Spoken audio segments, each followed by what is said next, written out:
ಎಡವಿದಾಗಲೇ ತಿಳಿಯೋದು ಸರಿಯಾಗಿ ನಡೆಯಬೇಕಿತ್ತು ಅಂತ, ಸೋತಾಗಲೇ ಮನದಟ್ಟಾಗೋದು ಗೆಲುವು ಎಷ್ಟು ಮುಖ್ಯ ಅಂತ, ಮೌನದಲ್ಲಿ ಅಡಗಿರುವ ತೊಳಲಾಟ, ಕೋಪದಲ್ಲಿ ಅಡಗಿರುವ ಕಾಳಜಿ, ನಗುವಿನಲ್ಲಿ ಅಡಗಿರುವ ನೋವನ್ನು ಅರಿತವರೇ ನಿಜವಾದ ಆತ್ಮೀಯರಾಗಿರ್ತಾರೆ.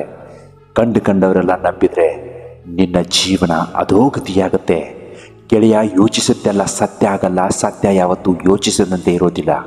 ಅನುಭವ ಮಾತ್ರ ಯಾವಾಗಲೂ ಸತ್ಯವಾಗಿರುತ್ತೆ. ಸಮಾಜವನ್ನು ಒಳ್ಳೆಯ ರೀತಿಯಲ್ಲಿ ಮುನ್ನಡೆಸಲು ಏನು ಮಾಡಬೇಕು ಎನ್ನುವ ಪ್ರಶ್ನೆಗೆ ಒಬ್ಬ ಜ್ಞಾನಿ ಏನು ಹೇಳ್ತಾನೆ ಗೊತ್ತಾ? ಕಾಲು ಎಳೆಯುವುದು ಬಿಟ್ಟು ಕೈ ಇಳಿಬೇಕು ಅಂತ. ಯಾರ ಹೃದಯದಲ್ಲಿ ಕರುಣೆ, ಸ್ನೇಹ, ಪ್ರೀತಿ, ಗೌರವದ ಭಾವನೆಗಳಿರುತ್ತೋ ಅವರೇ ಎಲ್ಲರಿಗಿಂತಲೂ ದೊಡ್ಡವರಾಗಿರ್ತಾರೆ.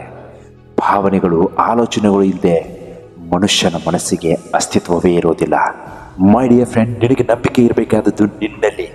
ನೀನು ಏನಾಗಿದ್ರೆ ಒಳ್ಳೆಯದಿತ್ತು ಎನ್ನುವುದರಲ್ಲ, ನೀನು ಏನಾಗಿದ್ದೀಯಾ ಎನ್ನುವ ಸತ್ಯದಲ್ಲಿರುತ್ತೆ.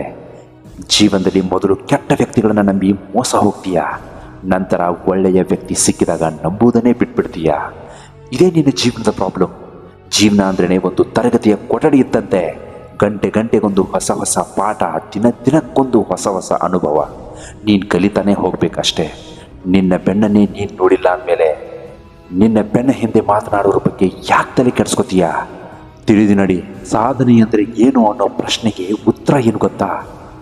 ಸಾಧನೆ ಅಂದರೆ ತಿನ್ನಲು ಊಟವೇ ಇಲ್ಲದ ಪರಿಸ್ಥಿತಿಯಿಂದ ಶುರುವಾಗಿ ಊಟ ತಿನ್ನಲು ಟೈಮೇ ಸಿಗದ ಹಾಗೆ ಬೆಳೆದು ನಿಲ್ಲೋದಿದೆಯಲ್ಲ, ಅದೇ ನಿಜವಾದ ಸಾಧನೆ. ಮೈ ಡಿಯರ್ ಫ್ರೆಂಡ್, ಇಲ್ಲಿ ನಿನ್ನ ಕಷ್ಟಗಳಿಗೆ ಯಾರೂ ಆಗಲ್ಲ, ನಿನ್ನ ನೋವುಗಳಿಗೆ ಯಾರೂ ಸ್ಪಂದಿಸೋದಿಲ್ಲ, ನಿನ್ನ ಕಣ್ಣೀರಿಗೆ ಯಾರೂ ಬೆಲೆ ಕೊಡೋದಿಲ್ಲ. ಎಲ್ಲರೂ ನಿನ್ನನ್ನು ನಡುದಾರಿಯಲ್ಲಿ ಬಿಟ್ಟು ಹೋಗೋವ್ರೆ.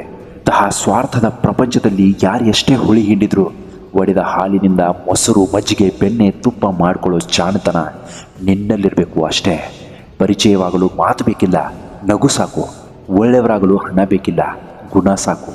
ಸ್ನೇಹಿತರಾಗಲು ಸಂಬಂಧ ಬೇಕಿಲ್ಲ ಗೆಳೆಯ, ಮನಸ್ಸಿನ ಭಾವನೆಗಳೇ ಸಾಕು. ನಿನ್ನ ಹತ್ರ ಕೋಟಿ ಇದ್ರೇನೋ, ಮಾನವೀಯತೆ ಮೌಲ್ಯವಿಲ್ಲದ ಜೀವನ ನಿರರ್ಥಕ. ಜೀವನ ಎಂಬುದು ಕೇವಲ ಹಣದಿಂದ ಸಾಗುವ ದೋಣಿಯಲ್ಲ ಮೈ ಡಿಯರ್ ಫ್ರೆಂಡ್. ಅದಕ್ಕೆ ಮಾನವೀಯತೆ ಎಂಬ ನಾವಿಕ ಮತ್ತು ದಾನ, ಧರ್ಮ ಎಂಬ ಹುಟ್ಟು ಅವಶ್ಯಕ. ಕೊನೆಗೊಂದು ಮಾತು ಹೇಳ್ತೀನಿ ಕೇಳು.